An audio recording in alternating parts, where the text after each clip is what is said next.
Hello, everyone. Can you guys hear me okay? This has been a super last minute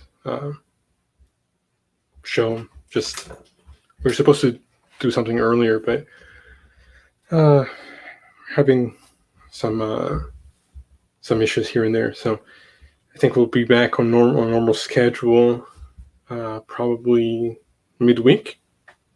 But I just wanted to come on and do another quick Q&A session and just talk about a few things that I've been thinking about if anybody's interested.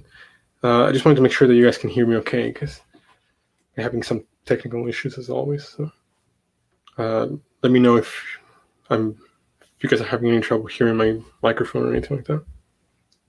But so yeah, one thing that I wanted to discuss, which is a little bit out of what we do normally. Hi, Mother Bear. Here we go. Can you guys hear me better now? Still trying to figure all this stuff out. But yeah, I know I'm not the most professional here, but yeah, this is just kind of like a last minute hang type of thing. So, but yeah, I want to do something a little bit different than what we normally do, and I wanted to talk about some of my thoughts about love and relationships, and I think what that entails. I'm also open to answering any kind of questions that you guys may have regarding any topic. So feel free to ask me anything else outside of the main topic here. But just some things I've been thinking about. And the first thing I wanted to discuss is this idea that I hear often from theists, which is that if love is just another chemical reaction, that somehow it makes it less meaningful or less important or not real. And if that our reality is determined or deterministic, that somehow takes away meaning from our experiences. And I personally, I've never understood that perspective. It just never made any sense to me. It seems to me that there are multiple ways in which we can describe and talk about reality. I can talk about something like love and talk about it in chemical terms. Like when you have the experience of love, your brain releases certain chemicals. When you have attraction to somebody or feel a connection with somebody, there are certain things, certain neurological events that are taking place. And we can describe the phenomena of love in those terms. Or we can apply a different type of language game. Like we can talk about it in more poetic terms. We can talk about it in more experiential terms, about the kind of meaning that we can derive from relationships and from loving another person, and the kind of desires and wishes that connecting with somebody or multiple people can bring out of a person. Both of these descriptions are describing a larger phenomena, and neither of them is in conflict, and neither of them takes away from what is actually taking place. And although the language is different, I think both descriptions are necessary to kind of look at the larger picture of what it is that we're talking about. So I don't think that the mechanistic description of love or of any other really kind of experience in any way takes away from that experience. And kind of the more poetic and less technical description, it still has its value and it still has its place. for me, I don't feel like I lose meaning in my life if I understand myself to be determined by other forces outside of myself. If this is it, and there is no afterlife after this, and meaning hasn't been given to me by some kind of outside force, I don't experience any kind of hopelessness or a loss of meaning in my life. I think meaning is something that I create. And in the context of love, I don't feel like it makes it an illusion if I can understand love to be a release of chemicals. And I don't think that we gain anything in the conversation or any understanding about reality by assuming things like the soul or some kind of libertarian free will, or some kind of immaterial thing that somehow people think is necessary when talking about any experience, especially including love. There's this weird phenomena that happens with people that I think with theists especially, where the moment that you try to break things down in more technical terms and in deterministic terms, it's like somehow value gets lost for that. And I just never understood that. I don't know why that would be the case, and I don't know how assuming that something like a soul would resolve the problem. The fact that there's chemicals involved doesn't make it not an experience or not a meaningful experience. Here's a question that I actually wanted to clarify from last conversation.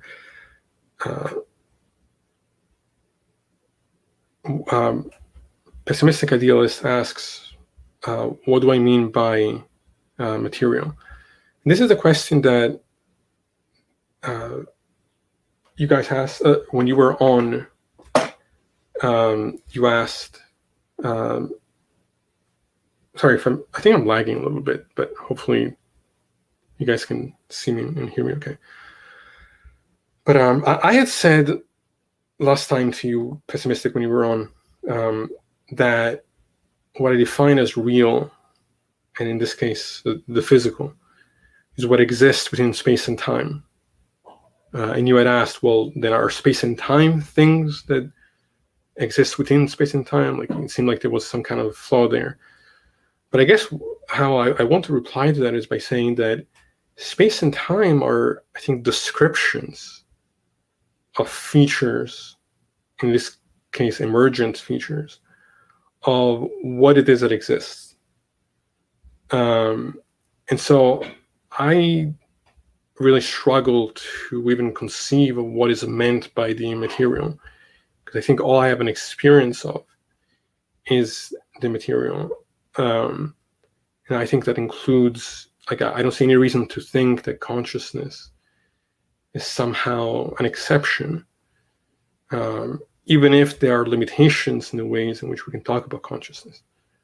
But so that was the first thing I wanted to bring forward, is this idea that we can still appreciate love and think about love, and nothing gets lost from the naturalistic or materialist or physicalist perspective. It's not like love somehow becomes not important just because we can talk about it in a certain way. So that was the first thing. I would go on to say that I think it's hard. How do I want to say this? This is just from my experience and what I think about relationships. Is that I think it's really important for anybody, regardless of orientation, regardless of how many partners you choose to have, is that everybody involved has to value communication has to value honesty. You have to have trust at the core of whatever relationship you're engaging in. And also, I think it is something that I personally have struggled with, is codependence. I think is a real cancer to any relationship. I think it can make things very toxic very quickly. I think it's good to share your life with your partner, find things that you can do together, and have the space where you both coexist. But you also have to retain your own identity and your own personhood, and do things for yourself to where you're not now defining yourself by your relationship or by somebody else. Because I think that very quickly can spiral into, like I said, codependence, toxicity,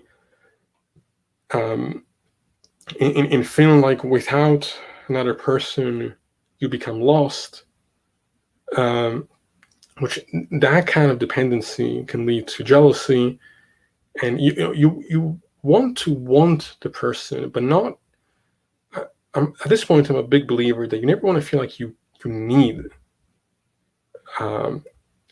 that person to be okay, because I think that kind of feeling is,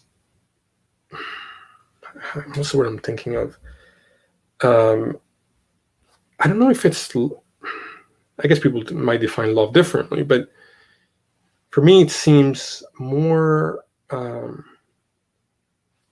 struggling with how I want to define it. It becomes possessive. It's not a healthy love. That's how I see it. It's more of like a psychological need, than I think, building towards something where all parties involved can be the best that they can be. There's almost something neurotic about kind of needing somebody there and feeling like without that person, you can't function. There's something that I think is very problematic about that, and it's hard, not to fall into that trap, right? Because I think most people are afraid to be alone. They want, they want to know they have someone there. Especially, I think most of us are, are thinking about things like death, right? And we want to make sure that, when that time comes, that we have somebody next to us, by our side. And I think a lot of people end up settling because they're afraid to be alone. On the other hand, I also think this idea of settling can be problematic, because if people have some kind of vague Hollywood idea in their minds of what it is that they're going to find, they might reject situations that may be positive out of some fairy tale that isn't actually realistic. Like, you're never going to find the perfect person to fit your every single need. And which is why, like I was saying before, you can never expect a partner or somebody else to complete you. Like, you have to be your own person, and who you're with should be able to sort of add to your life, inspire you, make your life better. But it's no one else's responsibility to heal you or complete you or any of that type of thing. However, like I said, if any of you guys have any questions about anything, feel free to ask. But this was just like a last minute thing to just for fun. But I think we'll probably be going back to our regular time, which is usually like 7:30. not tomorrow, but I think the day after, or definitely later in the week. By the way, if any of you guys want to support what we're doing, we have a Patreon page up, patreon.com/axioms on trial. And I think I just made recently a Facebook page, also Axioms on Trial. I'll put the link in the descriptions a little later. But yeah, and any like or subscribe or any kind of feedback about the kind of content that you guys want to see, just email us at actionsontrial@gmail.com, and we'll be happy to respond. This is just going to be a short, quick thing, but yeah. Does anybody have any questions for me? Oh, and by the way, in the next few days, we'll have some news coming out that is pretty exciting. But I have to still keep it to myself for the time being. I just have to confirm a few things. But there may be some cool things in the works, so stay tuned for that. But yeah, Mike and I will both be back together later in the week for some more content. We've been finding some good clips to break down, and have some potential interesting guests lined up. But yeah, so going back to the topic at hand, one other thing I wanted to mention is that I think you always want to make sure that you're not expecting or imagining the worst out of the people that you're with, not just in terms of relationships, romantic wise, but also just in terms of friendships. People make mistakes and people mess up, and you should hold them accountable. But you also want to try to be diplomatic and put in the time, I think, to talk with your significant other or with your friend, and try to at least give the benefit of the doubt until you're shown otherwise. And I think if for anybody out there who's with somebody and they've noticed the person they're with is actively trying to hurt them in whatever way that is, that should be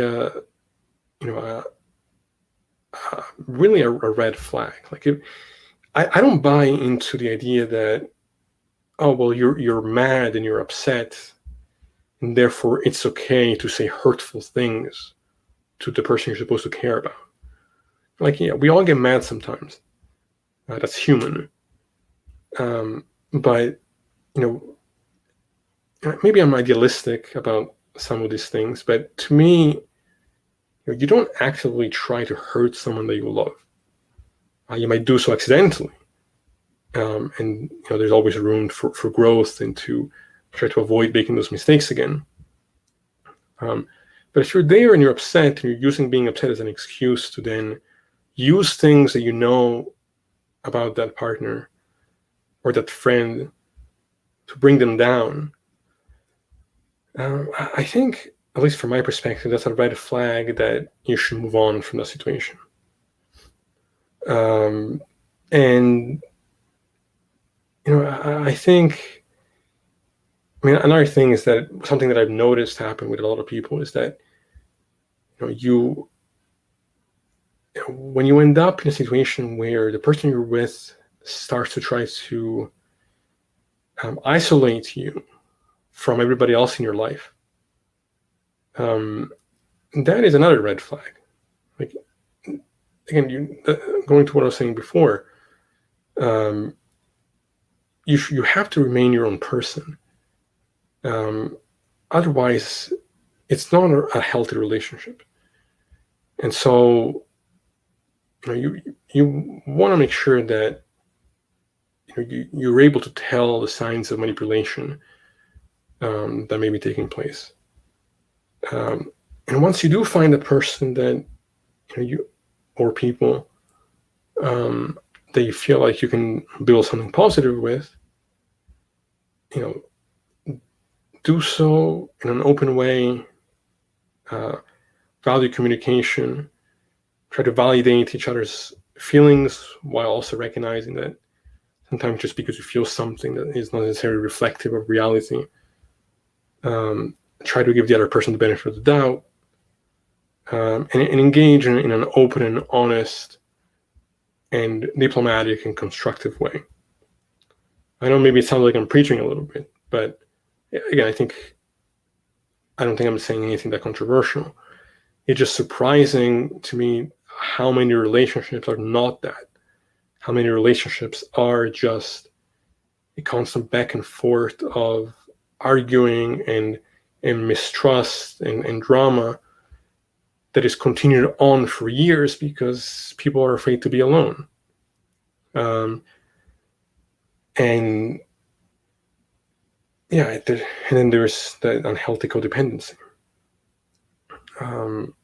Does anybody have any questions that you'd like to ask about anything? I think the next show that Mike and I might do is we're thinking of breaking down some clips from Trinity Radio that just came out with a couple of clips. One of them has something to do with should atheists end their YouTube channels or something ridiculous like that. And so I'm looking forward to talking about that. And for anybody who would like to come on or discuss their worldviews, feel free to email us at axiomsontrial@gmail.com. The email should also be in the description later on. Yes, so relationship games make sense. Yeah, I definitely agree. They don't make any sense to me. I don't know why people engage in them so often. But yeah, I guess I've just been thinking about how many kind of strawmans of physicalism I continue to run into. Like this idea that unless we imagine something like a soul or an eternal life, that meaning and love lose importance. I can't comprehend that. I don't know why anybody would think that would be the case. There's a kind of strange nihilism that exists, I think, at the heart of a lot of theists, which I think is why they end up having to believe in things that I consider unjustified. It's because without that crutch, I think they fear, or they're the kind of people that might spiral into nihilism. I've never been that way. I've never been religious, but I've talked and thought about existentialism a lot. And never once did I have that intuition that if somehow all there was is the material world, that somehow what matters to us shouldn't matter. Pessimistic idealism asks if I got a chance to read the blog post that you made. I read, I think, one of them. Send them to me on Discord, but I'll also, I've been crazy busy the last couple of weeks, but I'll definitely take a look again and look into what you wrote in more depth, and we'll definitely have you back sometime soon, and maybe the next show that we'll do, we'll read what you wrote and respond to it that way. So maybe by the time you come back on, we'll be more on the same page of how it is that we're defining these things. So yeah, I would ask the same thing. Persisting idealist writes, here, I'll post this here. One can be a physicalist and still believe in a soul per se. And I would ask you what you mean by soul in this context. But yes, I'll definitely get back to you about your responses sometime soon. But yeah, so like I said, this is going to be a fairly short show here. I just wanted to come on and have a quick discussion with anybody listening. And by the way, for anybody interested, Mike and I last night went on the Promethean experience. We'll probably mirror that episode on our channel in the next few days or so. We had a bit of an interview about what it is that we do and are hoping to do with this channel. And we also were asked to kind of break down this clip. That was a very kind of strange clip about Islam.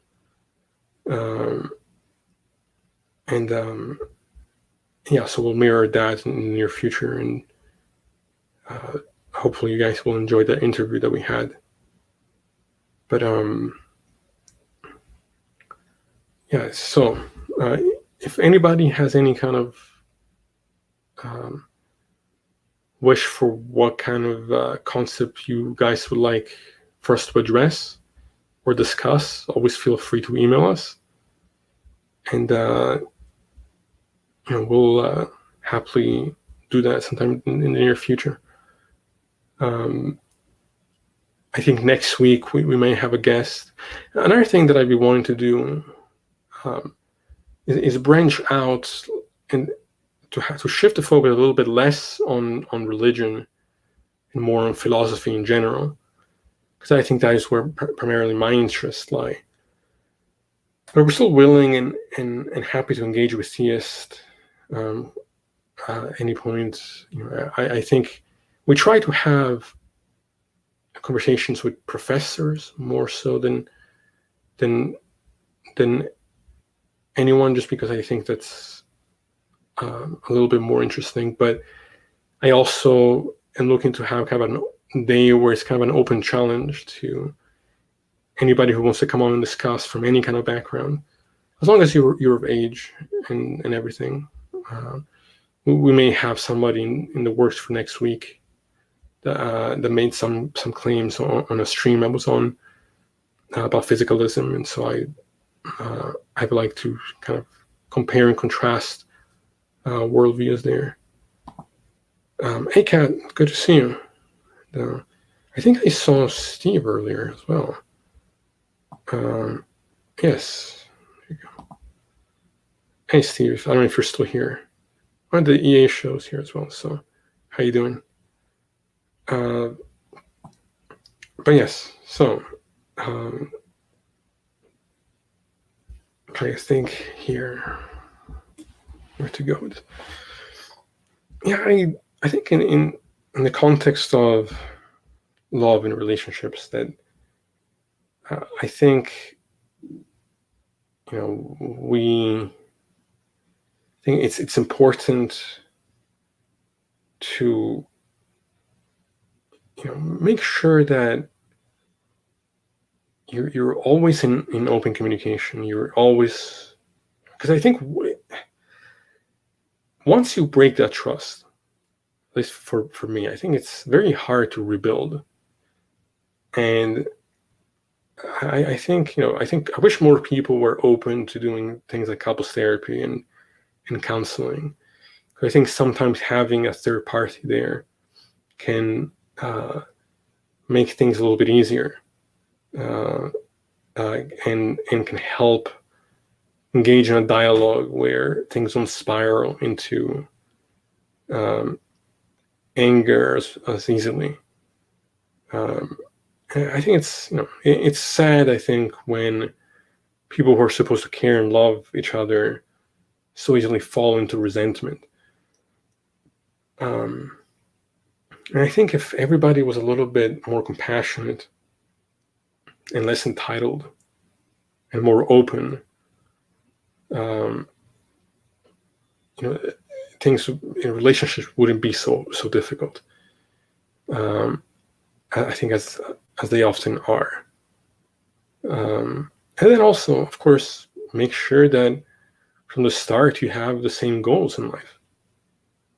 If you're in a situation where the person that you like or love wants kids and you don't, be honest about that, and don't lead someone on in the hopes that they'll drastically change something that is so important to them. That is another thing. I think there's a place for compromise. Like, obviously, there are certain things that for a relation to work, you have to compromise on. But then there's other things that if they are the core of who you are, and the other person that you're with wants those things to be different, then that person is not a person for you. I remember an ex of mine, whose family was deeply religious, and she thought that, a way to kind of compromise with her and her family would be that even though I didn't believe that I should take these classes, where by the end I would convert to Catholicism, at least on paper, to have the support of the community. And to me, it's like, that was never going to happen. Like, I'm always going to be honest about who I am, and I'm not going to change that for anybody. And so I think, if you find yourself in a situation where you're being asked to give up your morals or your identity to fit somebody else's needs, then that person is not the person for you. And as much as it might hurt, or it might be difficult to imagine your life without them, the best step forward is to end that relationship. And I think that's another thing, is I think a lot of times people get so stuck in what is familiar that to imagine that relationship, even if it's a bad one, ending seems completely debilitating, because it's, when you make it your entire life, and when you're so used to that kind of familiarity, it's kind of like the devil, right? Like, people are afraid of change, and people are afraid of not knowing what's going to happen in the future.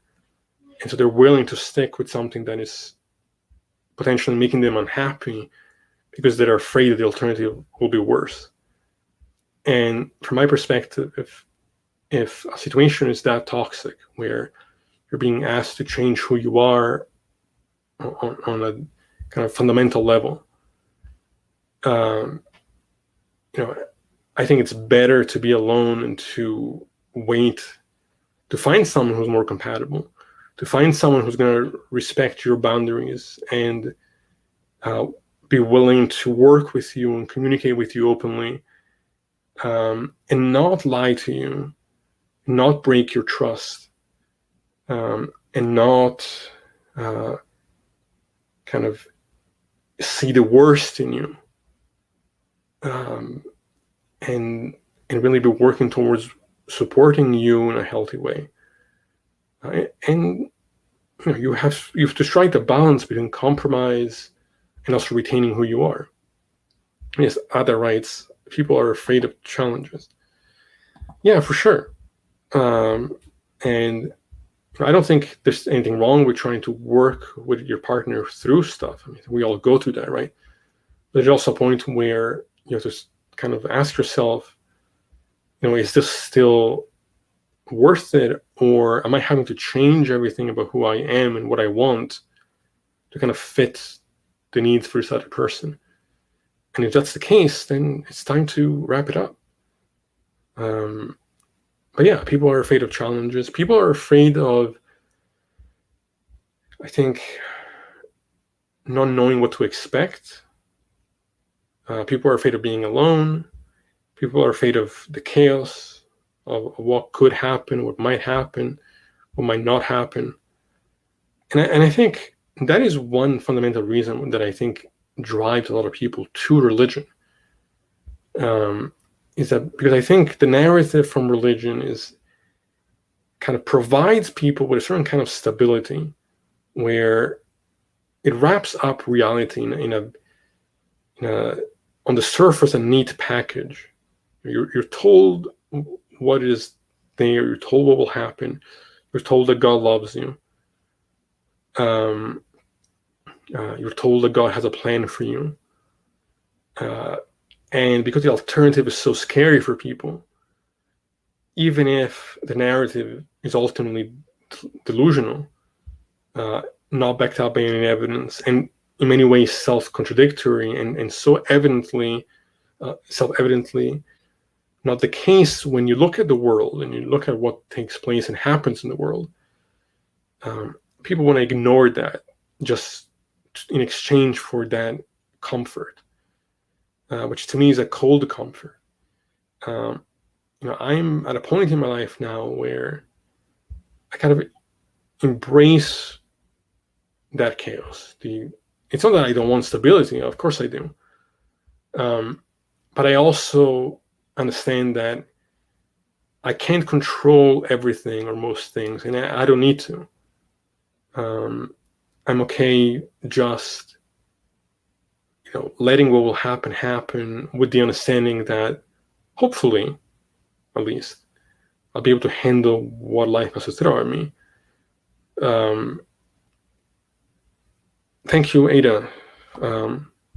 She says, nice show, Cease, on the PSF yesterday. I appreciate that. That was definitely a fun time and a good conversation. It was good to have Mike on my side there. So, yeah, those are a good bunch of guys there.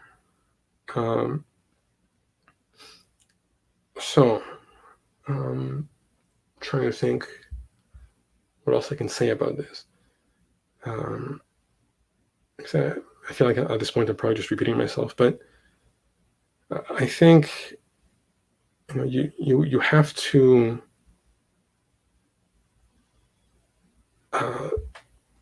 let's see.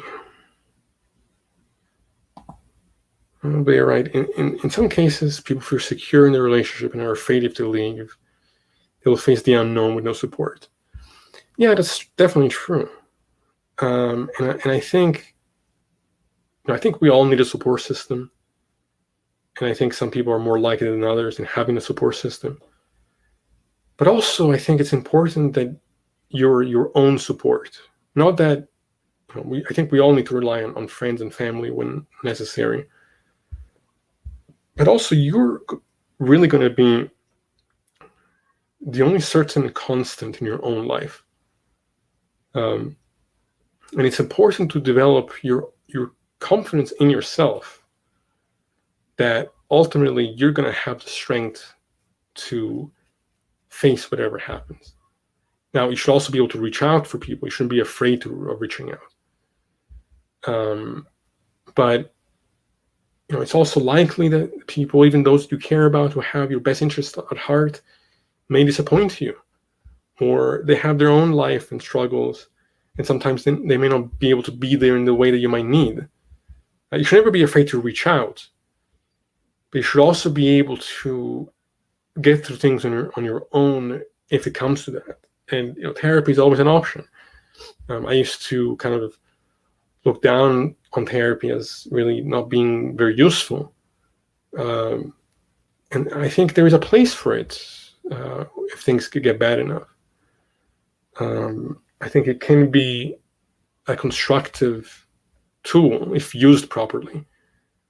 But yeah, people shouldn't be afraid to reach out. But yeah, so does anybody have any questions for me?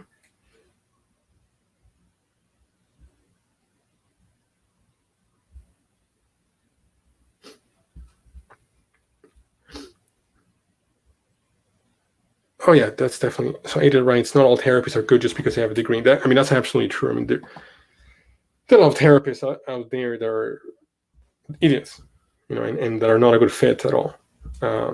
That's definitely true.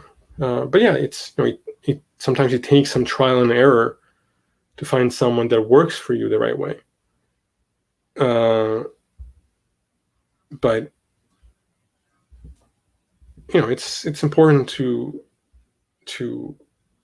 just keep your eyes open and make sure you find someone that works for you. But I think for some people it's a helpful tool.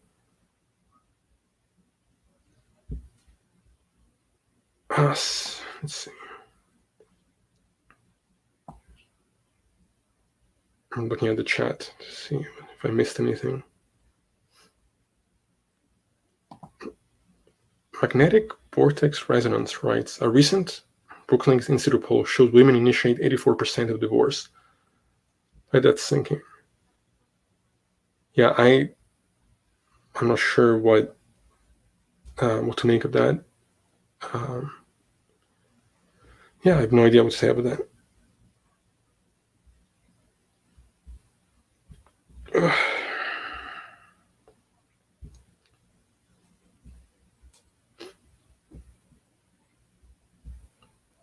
So, I think people in general are just often not good at relationships. I think relationships can be hard also because what are the chances that you're going to find someone that will fit your psychology? We all have issues, and I think it's hard to find someone that will be able to fit the way that you need them to.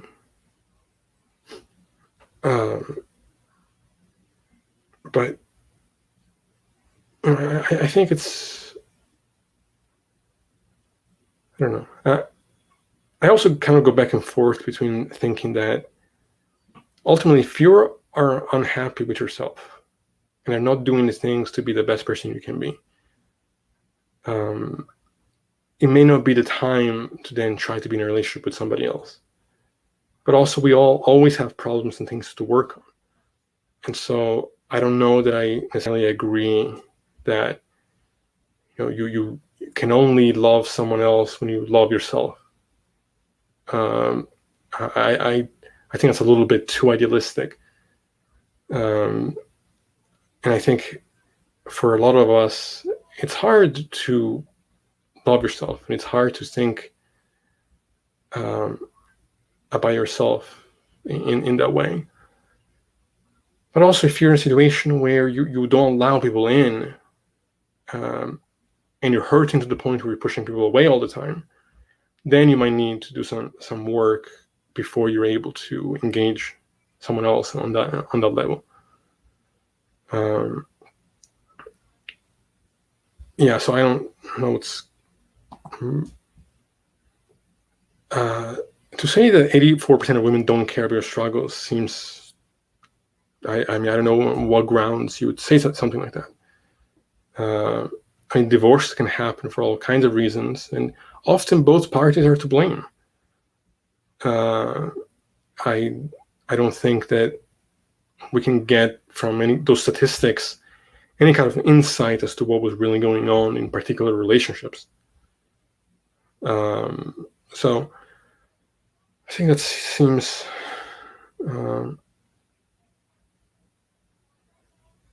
let's see.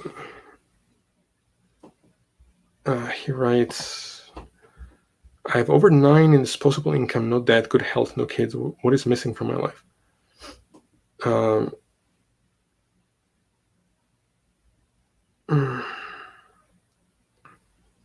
And I think,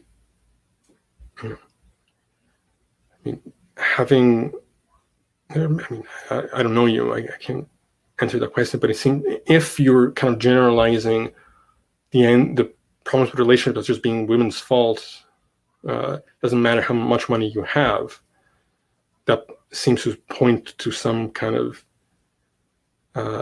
issue with women there. You're assuming that women are just out to get you, or like they owe you something. Like, nobody owes you sex. Doesn't matter how many how much money you have. And I don't know why you would assume that everybody like yelling at that they would just be there yelling at you or alienating you from your kids. Like these are, I can't tell if you're trolling or if you have some bitterness there that I don't understand. But yeah, there are definitely two sides to every breakup. Well, for the most part. So, but does anybody have any questions for me about anything?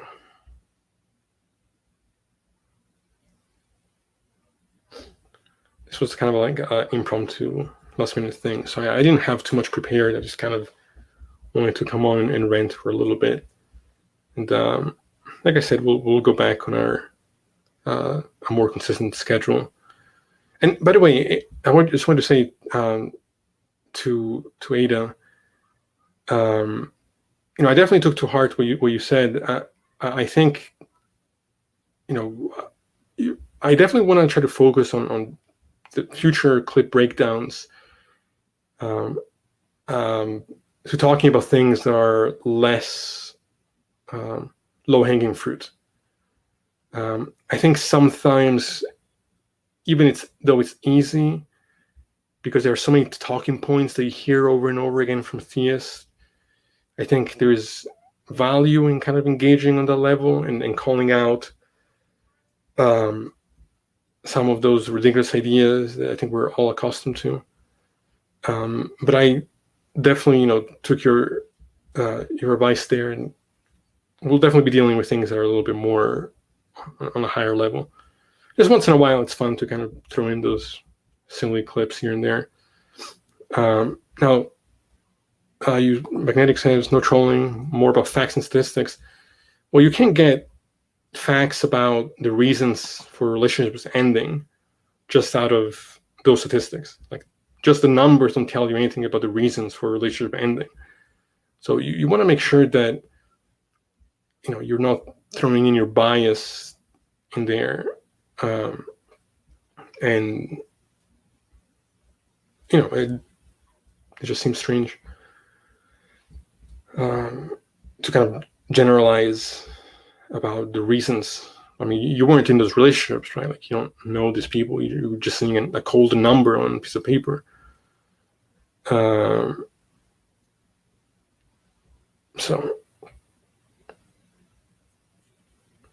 yeah, again, this kind of comments, these are just claims, right? Like, on what grounds can you say that other than it's just what you happen to think? So I would ask you, why do you think that, for a large percentage of women, marriage is like landing a dream job? Like, that's, I'm not saying that there aren't times where,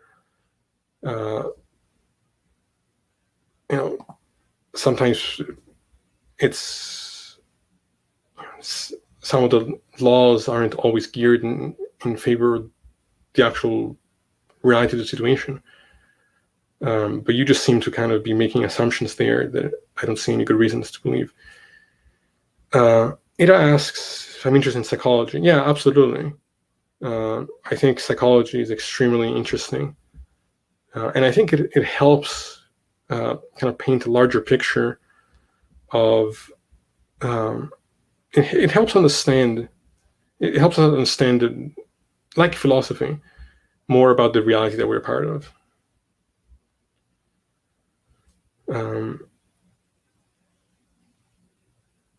So,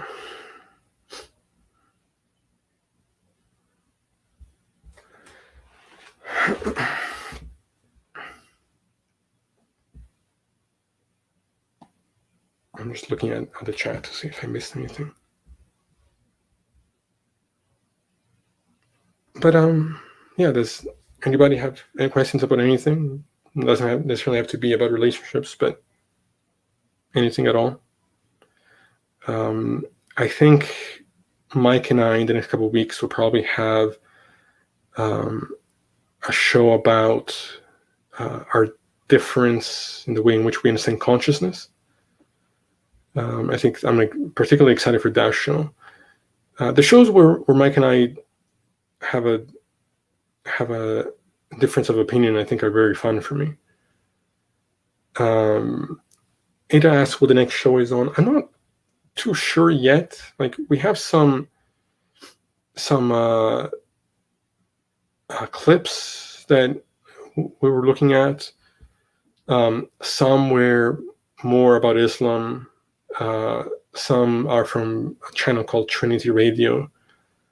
And then I'm in the process of recording some narration videos.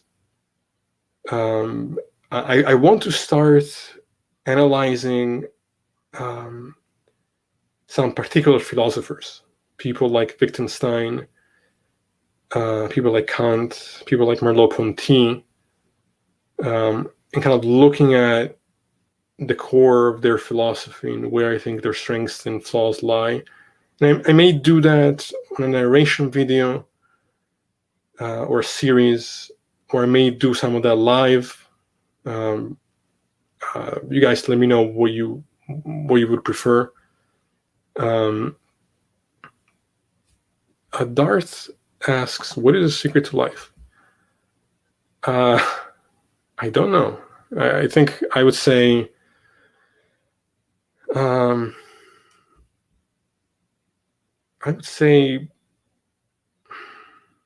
secret to life is engaging in the things that you're passionate about and embracing the chaos. I think embracing the chaos is the secret to life. Opinion on non-nuclear family structures. What do you mean by? Could you elaborate on that? Like, I'm not sure what you mean by that. What do I think about Hegel? I think Hegel would be an interesting one to go over. I think I'm not as familiar with Hegel as I am with a lot of other philosophers, but what I've read, he's definitely confusing. He's a confusing read. He's not very clear.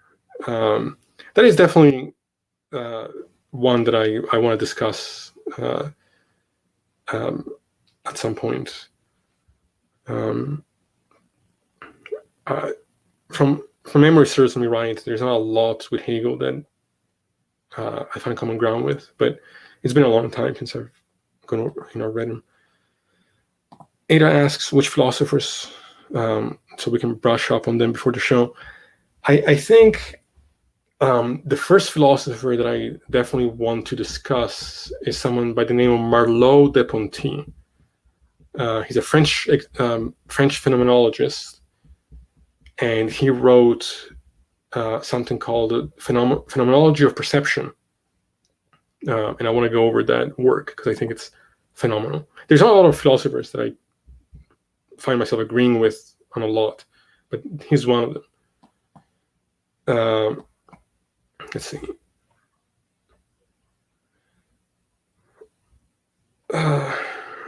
Hey, J Mike is here. Hello, friend. I hope you're feeling better. Wither asks, I'll post this as well, non-nuclear, like tribes raising children as a group, or alternatively polyamorous structures. Yeah, I don't think I have any problem with that. I'd be interested in seeing the research done on those type of families. I think they're too easily dismissed. From my understanding, for the majority of humanity, people were raised more in the context of villages and tribes rather than singular parents. So I don't think I have a problem with those type of structures. I don't buy into the kind of conservative talking points that, unless you have a father and a mother there, that will lead to the decay of the children or society, all this nonsense. I think what matters is that you bring up a child in a context of support and love and understanding. And I think that's what matters. CJ says, personally, I'd like to hear from someone who specializes in ethics. It would actually be great to hear from two professors, one anti-realist and one realist. Yeah, that's the other thing I was going to say. I have some professors from my department who I'm definitely interested in bringing on. One who specializes in Eastern philosophy and Eastern ethics, and one who doesn't. I think that would be a great conversation. So let's see. What else is being said? Right. So,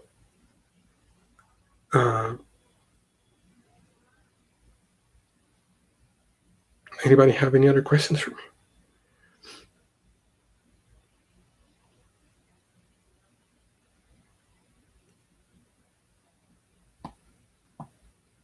Ada says, correct, the modern concept of family is very young. Yeah, I agree for sure.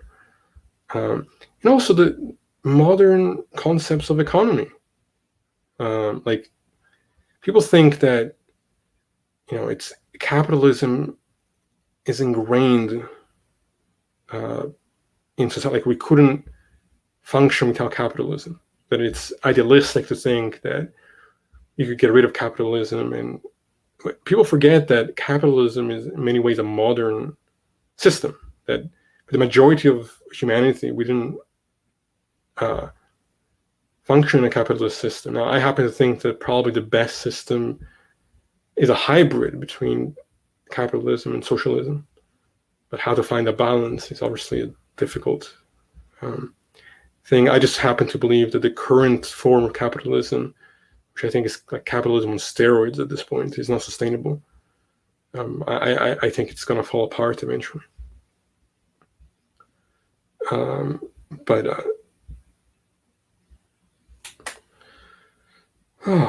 Yeah. So I hope that you guys enjoy this quick Q&A sessions. I'm still, I'm not the most comfortable on camera, especially not by myself. I much prefer to kind of have it back and forth with J Mike. He's a great co-host, and when I'm on my own, this is a little bit weird for me. But I'm happy, that anybody is here and listening. John asks, do you think China has found a good middle ground? I don't. I would have to look a little bit deeper into their policies, but from my understanding, there are so many people who are severely overworked. I think something like that. The suicide rates in China are something ridiculous. So I don't think that they found the middle ground either. There are places like, I think, Germany and the Netherlands and places like Finland and that I think have a better balance. But then again, some of those places have less people than something like the US. I mean, obviously not Germany, but somewhere like Finland. Yeah, I think right now, and I could be wrong because I haven't looked at the stats in quite a while. I'm certainly no expert in any of this, but I think Germany was doing pretty well last time I heard, or last time I looked into it.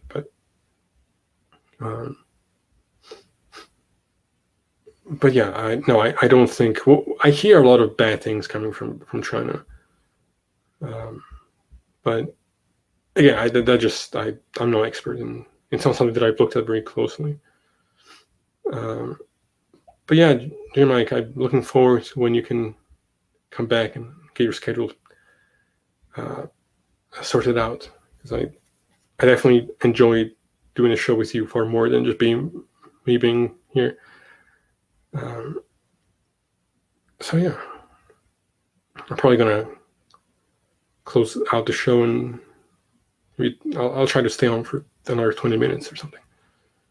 But yeah, like I said earlier, if you guys have any content that you want from us or any clips you'd like for us to break down, just email us at accidentaltrial@gmail.com. CJ asks, does the current political climate in the US concern you at all? For sure. The political climate in the US is disastrous. It seems to me that the US is run by corporations more than anything else. And the president ends up being more of a symbol. They all, regardless of parties, end up having very similar policies. Now, yes, I do think that Biden is better than Trump. I think Trump was completely insane. But when you look at some of his policies, they're not as different than people would make it out to be. I just think that the way the system is right now, I think is broken at the core. And I think rich people keep getting richer and poor people keep getting poorer. And me, obviously, coming from Europe originally, I have a bit of a different mentality. Like a lot of people in the US, when they hear the term socialist, less so now. I mean, definitely more people on the left are, I think, taking that seriously. But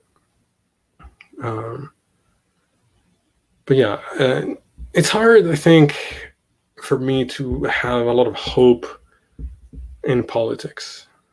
I think in some ways I'm as idealistic and unreasonable as it sounds. The older I get, the more I tend to lean towards a kind of syndicate anarchism type of system. I have a close friend of mine from my department who I think has argued for certain types of anarchism. I don't mean a free-for-all, but I mean certain kind of, I think it's called a syndicate anarchism. I have to double check, but I think he's convincing me slowly. I would like to have him on at some point too. I'll have to reach out to him again because we have talked about potentially doing a show together about that, and also about animal ethics. He's a brilliant guy, so that'd be great to have that conversation. But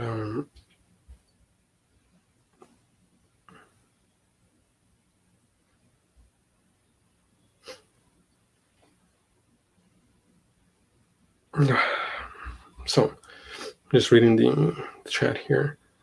Sorry if I'm a little bit out of it. It's like I'm not used to doing a show this late. Yeah, I agree. Anarchism is definitely a worldview that needs to be broken down. And I remember, years ago, I used to think that it was completely unrealistic. And then in having had some discussions, I'm starting to see that as problematic as that may be, I think it's a better alternative than what we're doing and dealing with now. I think the system as it is now too easily gives way to corruption and to the rich having all the power and the control. And it just doesn't sit well with me. I think it's embarrassing. Like if I was a millionaire, I would be embarrassed to have more money that I could spend in a lifetime and not being putting in a real effort in making the world a better place.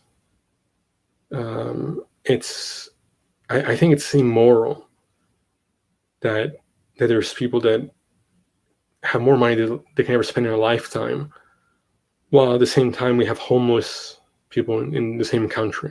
Like that should not be legal. And yeah, I completely find that repulsive. So now, how to actually go about? How about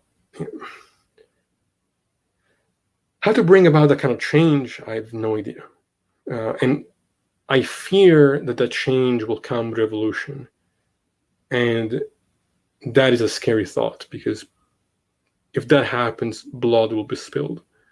because it always has in those contexts. And hopefully it won't come to that. Hopefully the changes will be slower and based in changing of laws and that kind of thing. But at the same time, I think history teaches us something different. I don't know. It's definitely a scary thing to think about. I just don't think the way things are running now is sustainable.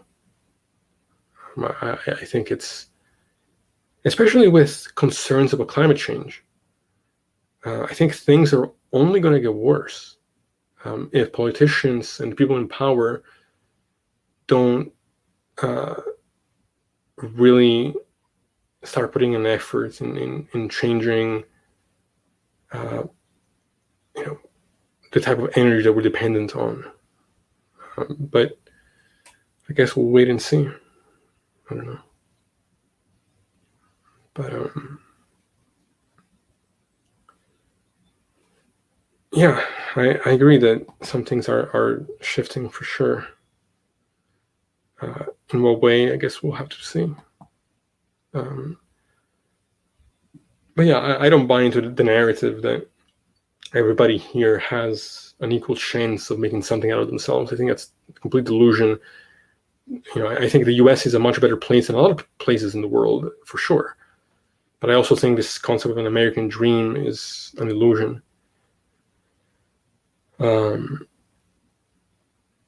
CJ says that he thinks one thing most people would agree on is that it's unlikely we'll see change until we get money out of politics. I think that's true. I think that's a huge problem.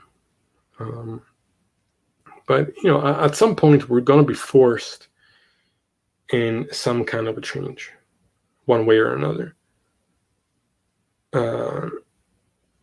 So I tend to fear the worst in that type of context. I think I'm more pessimistic than anything else. But hopefully it won't be as bad as I expect. But as far as other shows coming in the future, in August we have some scientists from Argentina coming on to talk with us about the work they've been doing in their field. We have some theists lined up. Hopefully we can bring the idealist guys to come back on and have a second part to that conversation.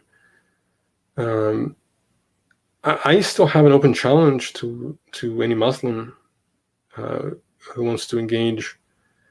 One thing I've noticed is that it's to find a Muslim apologist who actually wants to sit down and debate is even harder than finding a Christian apologist to do so. It's there may be one or two that I'm in talks with that may be coming on, but we'll see. Those type of conversations are also problematic for me because I want to create an environment with healthy dialogue, but it's hard for me to really remain civil when I hear things like, I think gays should be stoned. Like at that point, it's like, well, do I really want to give someone like that a platform? I think on one hand, yes, because I want to expose how toxic their ideology is. And on the other, it's like, okay, once you've said that, I kind of want to kick you out. And I don't know. I'm still trying to figure out the best approach to having those types of conversations. But then, like I said, I think Mike is going to be coming out with some quick philosophy videos, breakdowns, narration videos. I like to do a series more in depth about general philosophy. We'll see how we go from there. I'm happy that what we're doing keeps growing, and the people seem to be enjoying our content for the most part. And once in a while we'll still do that random, silly, clip breakdown just for fun. even though I agree that it's a little bit mindless at times. I think it still has its place. And there's a few other people that I've reached out to, and hopefully I'll hear back. There is one person in particular who I would really love to have on the show that I don't know if that will ever happen, but she is the granddaughter of the person who started the West Border Baptist Church. She was raised a fundamentalist Christian. I think her name is something, I don't remember her first name. I think it's, let me look it up real quick, but I know that her last name is like Phelps Poper or something. I'll look it up. But she was a former Megan Phelps Roper. That's her name. She was raised a fundamentalist Christian, has since left the church, has recognized how wrong they were the church that would go to soldiers' funerals holding signs saying things like, God, wants you in hell, or like, signs like, God hates fags and horrible things like that. And she's since left that horrible organization. And I find her fascinating, like her interviews of her conversion from that kind of crazy dogmatism to, and it all started apparently from a Twitter conversation that she had with somebody. And I would love to talk to her. I don't know if she would ever come on our little show here, but that would be a great episode. But yeah, so but yeah, we'll see if we can get more. I would like to have some more professors on and stuff. At some point, hopefully, I'll be able to bring my brother back and do some episodes more about physics and things like that. But like I said, if there's any things that you guys would like to see in particular, feel free to message us. But so I've been going for about an hour and 15 minutes. I think I'll stay for 15 more. I'll end it at 1:30. But yeah, we'll come back with our regular content here later this week. So does anyone have any other questions for me?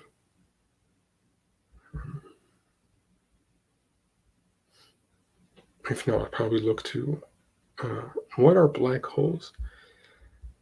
Yeah, physics is probably the topic that I'm the least comfortable talking about, because for the most part, I don't understand a lot of what's being said. I talk to my brother on a daily basis trying to get a better grasp of what is meant by these things. And it's not, I really struggle myself. Yeah, I don't know. I don't think I could give an answer that, like, I mean, I can read off of Google the specific definition, but I don't have a solid grasp on most of physics. And it's something that I definitely want to understand more about.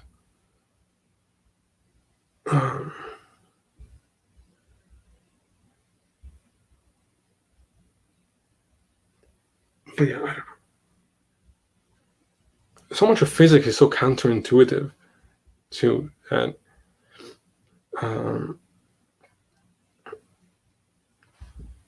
But yeah, I don't know. John asks whether or not my brother likes the multiverse hypothesis. If I remember correctly, he doesn't. But I would have to double check. I would have to ask him. I don't think that he does.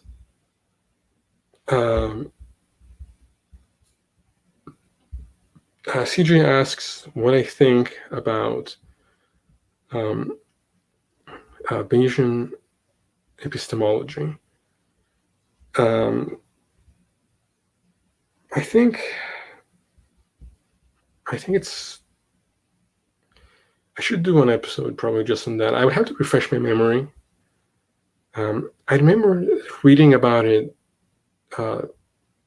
not super in depth, but to some degree a little while ago, and I'm trying to look at some of it now. I remember feeling like there were definitely some flaws with that approach, but I definitely would want to refresh my memory before I can give you a fair answer and a clear answer. I think, if I remember correctly, it has to do with probability.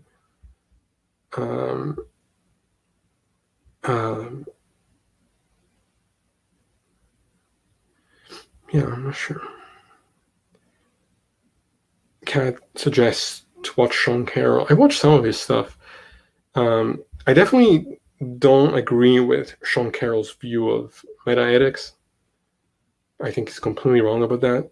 But I did love his takedown of William Craig in his debate with him. That was a total destruction, as far as I'm concerned. I loved watching that.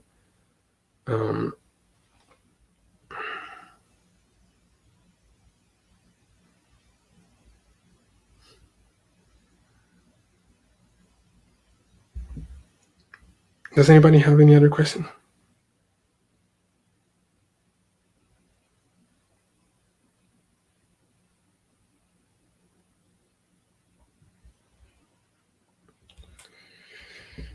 Oh, but another thing that we'll probably try to do is probably schedule our shows a little bit ahead of time, so that you guys can be more ready to know that when we're coming on. I think between me working on my thesis and Mike's crazy work schedule, sometimes it's hard to plan as well as we would like. Ada says, thanks for a good discussion. Have a good night. Thank you so much, Ada. Always good to see you. I'll definitely see you again next time. But yeah, so I think that'll probably be it for this time around. Any last questions at all? So I'll probably end it here. But yeah, I want to just thank everyone as always for tuning in and following us. And we'll definitely come out with more content soon enough, and hopefully some news I'll be able to share with you guys later in this week. It's pretty exciting, so stay tuned for that. But love you guys. Thanks for tuning in, and see you. Probably, I think we'll do a show. We'll try to do a show, not tomorrow, but the day after. That's what I'm thinking. But anyway, guys, thanks again. I hope you enjoyed this little stream here, and I'll see you guys again soon. So take care, everyone.